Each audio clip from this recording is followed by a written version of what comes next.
Looked a lot like a 1950s airline logo. And I was like, I kind of see that. There's Breonna Stewart. I can't make heads or tails of what that shit's supposed to be. Asia Wilson.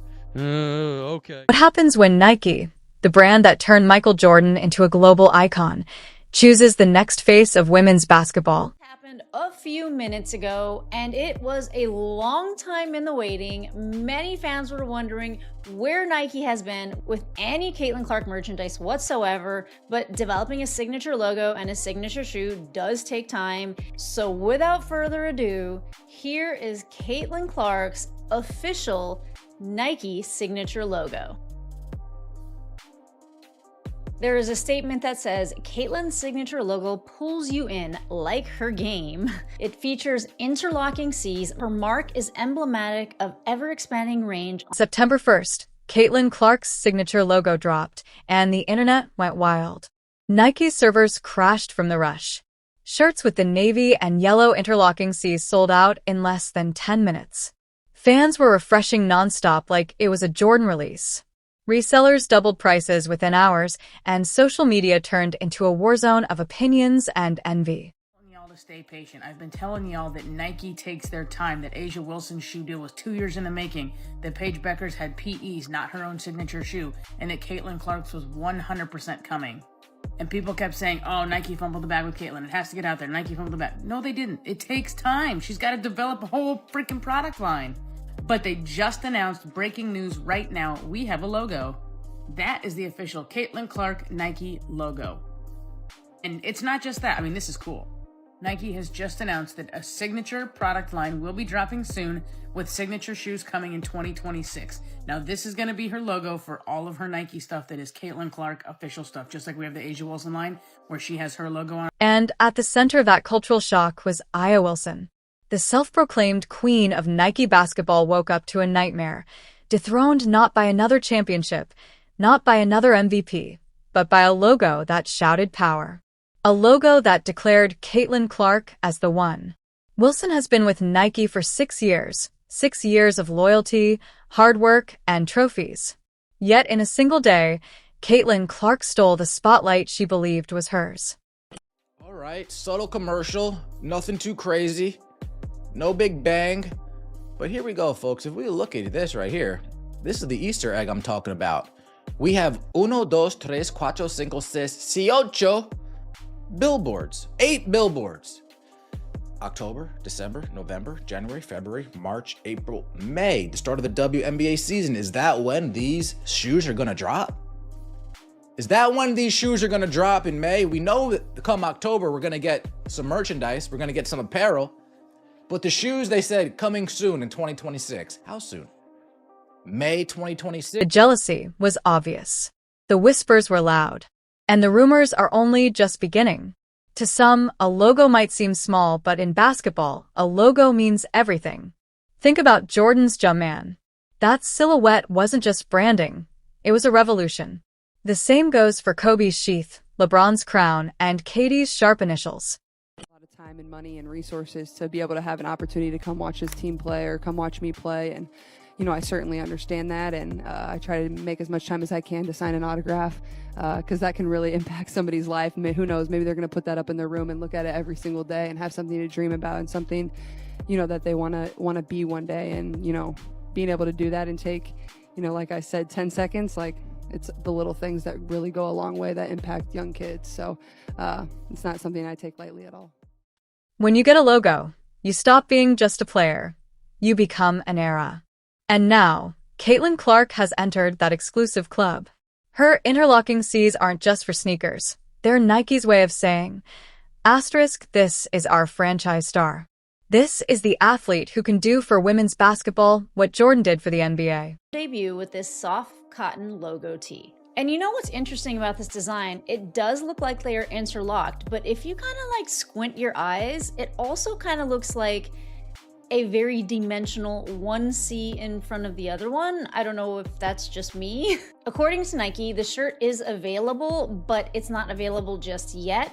But you can be notified for when it does go on sale. I can only imagine it's going to get sold out. Meanwhile, fans couldn't ignore the contrast.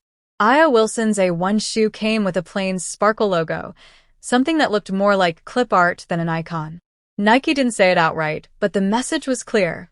Asterisk, we know who drives the culture, and it's not you, Aya. Been getting on Nike because they don't feel like they have been promoting Caitlyn as much as they should. But I will say we have to give credit where credit is due. I feel like in the past month or so, they have been tweeting about Caitlyn more. And then obviously with this shoe release, they made this super sick commercial to promote it. And of course, just today, Caitlyn Clark's new Kobe PE shoe sold out in less than a minute. And I saw so many tweets about this, so many people who were so sad that they missed out on this shoe. I saw that there was this one Dick's store and people were lined up around the corner, like camping out, trying to get the shoe. I also heard that Nike stocked about 14,000 of these, and that is an unconfirmed report, but they sold out in less than a minute. If that's any indication of what a Caitlyn Clark signature shoe will do, I think Nike better continue to get on it and get ready to launch this brand.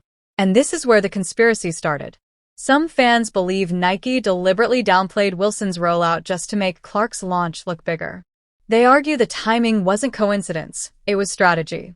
A few even claimed Nike set Wilson up to fail, so the Clark era would feel inevitable. Maybe it's a wild theory, but it poured gasoline on an already raging fire. Respect for A'ja Wilson. I don't want to hear her opinions. I don't care what she has to say from this point on.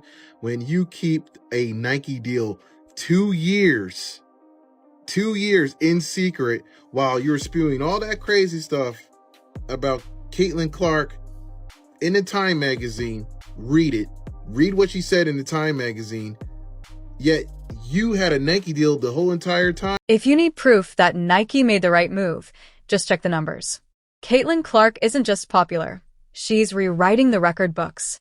The WNBA just recorded its best ratings in 24 years, and out of 22 games that topped 1 million viewers, Caitlyn was in 19 of them.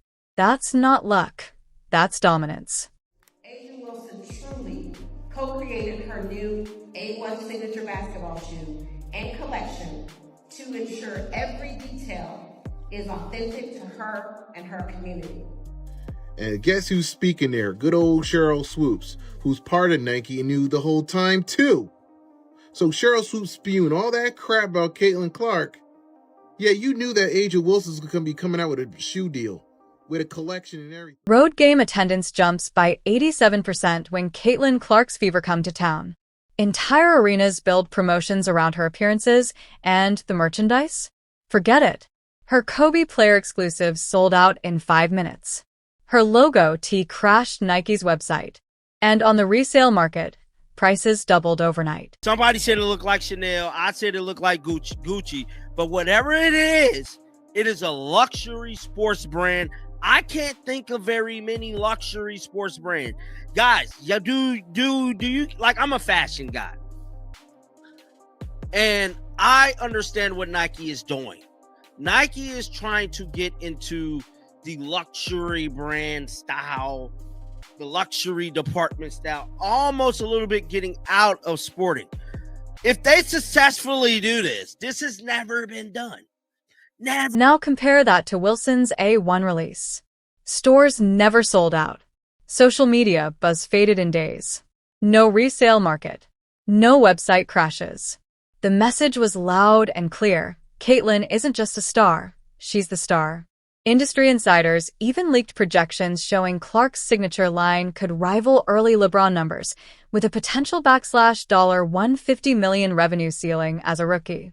That's the kind of forecast Nike can't ignore, and that's why they're all in. Stock is dropping is how badly they dropped the ball with the female phenom, A'ja Wilson. I think one of their experts should have had more foresight about her trajectory into being the best women's basketball player in the world, and they should have given her a signature shoe probably 2 years ago. Regardless of the sudden burst of media interest in the WNBA, thanks to the likes of Angel Reese and Caitlyn Clark, A'ja is a proven winner and one of the brightest spots in all of basketball. The fact that Aja's shoe deal emerged into the media after Caitlyn's deal was already publicized gives reactionary vibes. Now, let's be fair to Aya Wilson. She's no scrub. She's a 3-time MVP, a 2-time champion, and one of the most dominant players the league has ever seen. But here's the reality. She signed with Nike in 2018 and waited 6 years before finally getting her signature shoe in 2024. 6 years of loyalty, grinding, and proving herself, only to watch Caitlin Clark leapfrog her in just months. Imagine dedicating half a decade to building your resume, believing your moment had finally arrived, only for Nike to drop a rookie logo that completely overshadowed your launch. Wilson's A1 was supposed to be her crowning moment,